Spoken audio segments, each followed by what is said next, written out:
ఈ రోజు యుద్ధం జరిగిపోతే బాగుండు, పాకిస్తాన్ ఆక్రమించేస్తే బాగుండు కొంతమంది అనుకుంటున్నారు. పీఓజేకి కూడా ఆక్రమించేయచ్చు కదా, పనిలో పనికి అయిపోయేది కదా అని.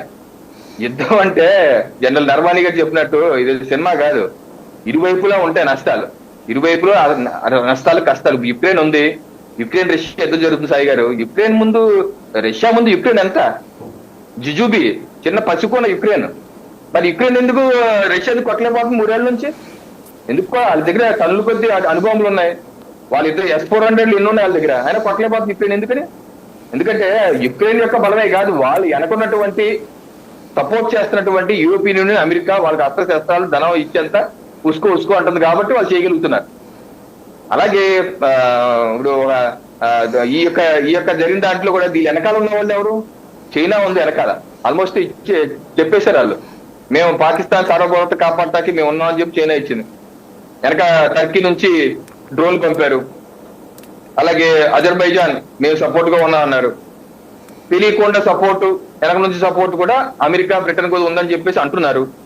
మనకి కరెక్ట్ గా, ఎందుకంటే ఐఎంఎఫ్ నిధులు కరెక్ట్ టైంకి ఇవ్వటం, యుద్ధం జరుగుతున్న టైంలో, గొడవ జరుగుతున్న టైంలో ఇవ్వటం ఎందుకు? 10 వారం రోజులు, 10 రోజులు, 20 రోజులు, నెల రోజులు ఆగచ్చు కదా.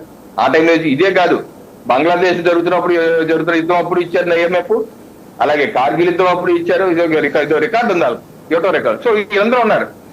సో ఇప్పుడు మనం ఆపరేషన్ సింధూర్ అన్నది ఉగ్రవాదులపై దాడి, కానీ పాకిస్తాన్ ఆక్రమించడానికే దాడి. మనం ప్రపంచ దేశాల్లో దౌత్యవేత్తలందరూ పిలిచి కూర్చోబెట్టి చెప్పింది ఏంటి? 23, 24, 25 ఏప్రిల్ మనం చెప్పింది, మన మీద ఉగ్రవాద దాడి జరిగింది, మేము ప్రతిచర్య తీసుకుంటాం, మీరెవరు మధ్యలోకి జోక్యం చేసుకోవద్దు అంటే అందరూ ఏమన్నారు? ప్రపంచ దేశంలో go head, you are right to smash టెర్రరిస్టుల మీద చర్యలు తీసుకుంటే హక్కు మీకు ఉంది, ఎంత దూరం అనాలండి, మేము ఉన్నాం మీతో అని చెప్పి అన్నారు. మనం అలా చెప్పిన దానికి అన్నారు. మనం వాళ్ళకి ఏమన్నా పీఓజేకి మేము స్వాధీనం చేసుకుంటాం, పాకిస్తాన్ భూభాగం మేము స్వాధీనం చేసుకుంటాం, మీరు కూడా దీన్ని కలగ చేసుకోవద్దు అని చెప్పామా? చెప్పలేదు కదా, అలా చెప్పలేదు కదా. సో ఇప్పుడు అలా చెప్పకుండా ఈ రోజు మనం ఆపరేషన్ సింధూర్ కార్యక్రమాన్ని డైవర్ట్ చేసి దాన్ని ఆక్యుపై చేస్తాను అంటే, ఈ ప్రపంచ దేశాల్లో భారతదేశం ఏకాక అయిపోతుంది.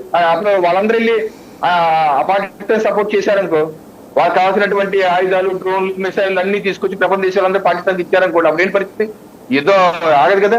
ఇటుపక్క అటుపక్క ఎన్ని సంవత్సరాలు, ఇప్పుడు యుక్రెయిన్దే 2-3 ఏళ్ళు చూస్తున్నాం, ఇది ఎన్ని ఏళ్ళకి వచ్చింది? అప్పుడు మన ఆర్థిక పరిస్థితి ఏంటి?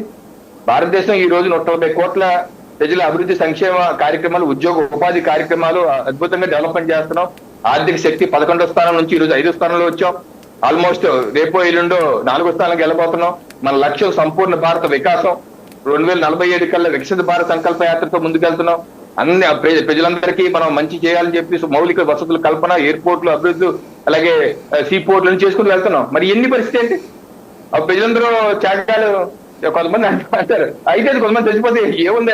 మన తెలుగు మన తెలుగు ఛానల్ డిబేట్ అయితే ఒక ఆయన అంటాడు, విశాఖపట్నం ఉన్న ఆయన, అయితే అన్ని త్యాగాలు సిద్ధం అంటే, నువ్వు త్యాగాలు సిద్ధం నువ్వు అంటావు. ఇక్కడ కూర్చొని సముద్రం దగ్గర, సముద్రం ఒడ్డు దగ్గర కూర్చొని త్యాగాలు సిద్ధం కాదు, సరిహద్దుల్లో నివాసం ఉండు, అప్పుడు త్యాగాలు సిద్ధం అని చెప్పు. త్యాగాలు సరిహద్దు ఉన్న ఈ రోజు కాల్పులు ఉండవు అనేసరికి సరిహద్దు రాష్ట్రాల జిల్లాలు ఉత్సవాలు చేసుకున్నారు లేదా? ఎందుకు చేసుకున్నారు? వాళ్ళ దేశభక్తి లేదా? శతాబ్దాలుగా అలెగ్జాండర్ నుంచి మొదలుపెట్టి ఇప్పుడు వరకు 2000 సంవత్సరాలుగా అనేకమైన యుద్ధాలు అక్కడ నుంచి చూశారు.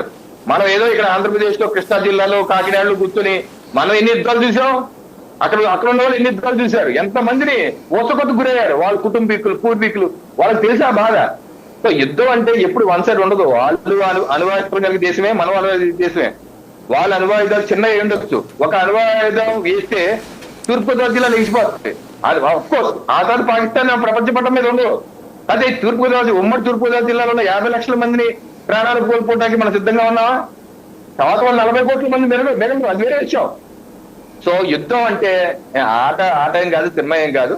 అన్ని యుద్ధం ఎప్పుడు మొదలు పెట్టాలో, ఏం చేయాలో కాదు, ఎక్కడ ముగించాలో కూడా తెలవాలి నాయకుడికి.